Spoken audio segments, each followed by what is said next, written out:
ভিডিওর thumbnail caption দেখে আপনারা বুঝতে পারছেন আজকে কি বিষয়ে আলোচিত হয়ে চলেছে। আজকে আলোচনা করতে হচ্ছে রেবতী নক্ষত্র। রেবতী নক্ষত্র, যাদের রেবতী জন্ম নক্ষত্র বা নক্ষত্র সম্বন্ধে পুরোটা নামকরণ, কারকতা, গুরুত্ব বলুন, বৈশিষ্ট্য বলুন, যাবতীয় রেবতী সম্বন্ধে আমাদের ধারণা করতে পারবেন। রেবতী মোট কতগুলো তারানে গঠিত? রেবতী মোট তারানে হচ্ছে 32টা তারানে গঠিত। রেবতী এর প্রতীক কি? মাছ। এর যে প্রতীক হচ্ছে মাছ। অধিষ্ঠাত্রী দেবতা কি? পূষা। এই পূষাটাকে যে আমরা দ্বাদশ আদিত্য পড়েছি, একাদশ রুদ্র, দ্বাদশ আদিত্য, আটে অষ্টবসু, দু আর ভূ, এই নামে 33 কোটি দেবতা আমাদের হিন্দু শাস্ত্রে। সেই দ্বাদশ আদিত্যের একটা অংশ। দ্বাদশ আদিত্য কি কি? ধাত্রী, মিত্র, আর্যমন, রুদ্র, বরুণ, সূর্য, ভগ, বিবস্বত, পূষা। সেই পূষা হচ্ছে এই নক্ষত্রের দেবতা। সবিত্রী, তস্ত আর বিষ্ণু।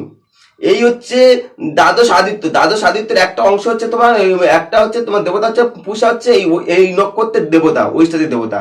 কোন রাশিতে সে অবস্থান করে? মীন রাশিতে অবস্থান করে। আর এর গণ কি? দেবগণ। এর হচ্ছে দেবগণ, ঠিক আছে। গুণ হচ্ছে রজগুণ সম্পন্ন, আর লিঙ্গ হচ্ছে স্ত্রী, আর যোনি হচ্ছে হস্তি। আর এই নক্ষত্রের আকৃতি হয় মৃদঙ্গ সদৃশ।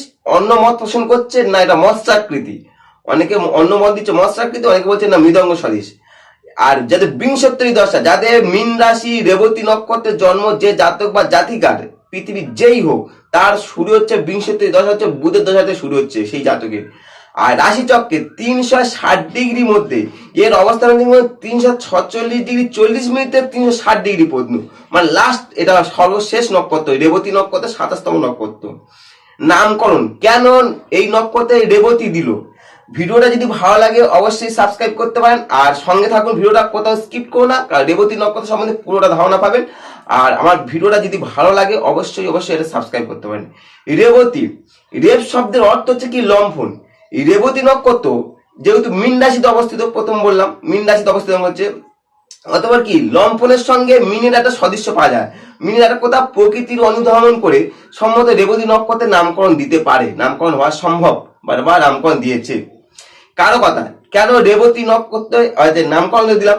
কেন এই যে রেবতী নক্ষত্রের কারো কথা কতটা? রেবতী নক্ষত্রের কারো কথা: জলজ ফুল, মণি, শঙ্খ, মুক্তা, পদ্ম, সুগন্ধি ফুল, গন্ধব, সব রকমের বিলাপ, ভার প্রবণতা, রোমাঞ্চকর, কাব্য, সঙ্গীত, চিত্রকলা, অভিনয়, প্রতিভাশালী ব্যক্তি, সৌন্দর্য প্রীতি, বলুন প্রবাস, বলুন সুন্দর যানবাহন, ভূষণ প্রভৃতি। এটা হচ্ছে রেবতী নক্ষত্রের কারকতা। এই নক্ষত্রে নির্দেশ করে, এই যে রেবতী নক্ষত্র নির্দেশ করছে কি বলুন তো? গো পালন করা। গো পালন করা, পালনকর্তা, যা অন্যকে পালন করা বা আশ্রয় দেয়া, এই নক্ষত্রে নির্দেশ করছে। পালক পিতা বা যিনি অন্য দ্বারা পালিত হন, মানে এটা হচ্ছে পালক পিতা বা যিনি অন্য দ্বারা পালিত হচ্ছেন। এই নক্ষত্র কি হচ্ছে? ওই দেবতা হচ্ছে কি? পূষা। প্রথম বললাম নক্ষত্রের যে দ্বাদশ আদিত্যের একটা অংশ হচ্ছে পূষা।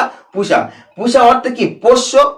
পূষা অর্থে পোষ্য, অর্থাৎ সকল জিনিসের পুষ্টি বলুন, বৃদ্ধি বলুন, সে উৎকর্ষতা বলুন, শ্রেষ্ঠত্ব বলুন, সবকিছু বোঝায়। আবার ভোগ, সম্পদ, প্রাচুর্য, শ্রীবৃদ্ধি, সুস্থতা, মোটা, সলিলোভ, ঠিক আছে, শৈলভ বলুন, শৈলভজীবী, এইগুলো নির্দেশ করছে। আর রেবতী নক্ষত্রের গতি কি বলুন তো? লাফিয়ে লাফিয়ে চলা। রেবতী নক্ষত্রের লাফিয়ে লাফিয়ে চলা বা গমন করা বা উন্নতি করা। আর সব থেকে গুরুত্বপূর্ণ একটা তথ্য দিই রেবতী নক্ষত্র সম্বন্ধে, সব থেকে গুরুত্বপূর্ণ, স্বয়ং শনিদেব, এই তার জন্ম নক্ষত্র, এই রেবতী নক্ষত্র, তার জন্ম হচ্ছে এই নক্ষত্র থেকে, স্বয়ং শনিদেব, ঠিক আছে। এটা হচ্ছে শনির জন্ম নক্ষত্র বলা হয় রেবতী। রেবতী এতটা গুরুত্বপূর্ণ। ভিডিওটা যদি ভালো লাগে অবশ্যই এটা সাবস্ক্রাইব করুন, আর আমার পেজ ফলো করুন, তাতে আপনি নতুন নতুন ভিডিও পাবেন। অ্যাস্ট্রোলজি, পামিস্ট্রি, নিউমোলজি, বাস্তু থেকে আরম্ভ করে আপনার স্পিরিচুয়াল থেকে আরম্ভ করে যাবতীয় টোটাল তথ্য পাবেন আমার এই চ্যানেল থেকে। আপনারা সঙ্গে থাকুন, পুরো তথ্য পেয়ে যাবেন। যাদের জন্ম নক্ষত্র রেবতী, অথচ আপনাদের রেবতী নক্ষত্র এবং মীন রাশিতে জন্ম, সেই জাতক কেমন ভোগ পাবে, মানে কেমন সে পৃথিবীতে, কেমন কি নিয়ে আসবে পৃথিবীতে, সেই জাতক হচ্ছে কি বলুন তো? সেই জাতক প্রথম হচ্ছে যার রেবতী নক্ষত্রের জন্ম, যে জাতকে মীন রাশি, সেই জাতক সুন্দর দেহ হয়, তার দেহটা খুব সুন্দর হয়, সুন্দর চক্ষু হয়, তার চোখটা খুব সুন্দর হয়, এবং জাতক বেশ দয়াশীল হয়, ভাগ্যবান হয়, আম বা দেই হয় জাতক, এবং গায়ের রং একটু শ্যামবর্ণ হয়, লক্ষ্মীবন্ত হয়, বেশ সত্যবাদী হয়, জাতক খুব সুস্পষ্ট বক্তা হয়, খুব সুস্পষ্ট বক্তা হয়, জাতক একটু কৃষি প্রিয় হয়, মানে কৃষি কাজের প্রতি তার বেশ গুরুত্ব দেবে জাতক, স্থূলদল হয়, জাতক সূচি হয়, দাতা হয়, জাতক অনেকটা দানশীল হবে, ধনীও হয়, আচ্ছা রোমশ শরীর হয়, তার গায়ে রোমটোম বেশি থাকবে, এবং অল্প হাড়ি হয়, খুব বেশি যে ভোগ না, অল্প হাড়ি হবে, বাড়লে তার ক্লেশযুক্ত হবে, সংসারে ভোগে একটু বিরাগী, সংসার ভোগে তার বিরাগী হবে, সংসার প্রতি তার থেকে একটু বিরাগী মনে হয়, কারণ শনির যেহেতু জন্ম নক্ষত্র প্রথম বলেছি যে সংসার ভোগে একটু বিরাগী হবে, আর আগম জ্ঞানী, অনেকটা আগম তার জ্ঞান অর্জন, মানে কি আগম জ্ঞানী হবে সেই জাতকটা। যদি ভিডিওটা ভালো লাগে অবশ্যই সাবস্ক্রাইব করতে পারেন, আর ভিডিওটা পুরো দেখার জন্য আপনাদেরকে অসংখ্য ধন্যবাদ। সবাই ভালো থাকুন, সুস্থ থাকুন, নমস্কার।